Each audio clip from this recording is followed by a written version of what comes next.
Pilipinas. Hindi ko alam kung bakit. Pero hindi naman siguro lahat, no?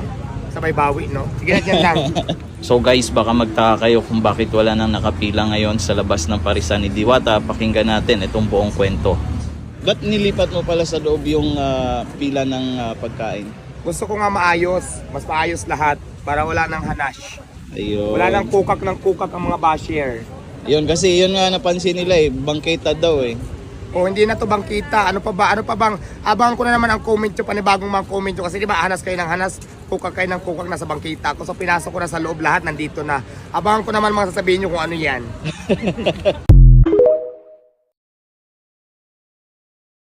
Pilipinas, hindi ko alam kung bakit. Pero hindi naman siguro lahat, no? Sabay bawi, no? Sige na dyan lang. So guys, baka magtaka kayo kung bakit wala nang nakapila ngayon sa labas ng parisan ni Diwata. Pakinggan natin itong buong kwento. Ba't nilipat mo pala sa loob yung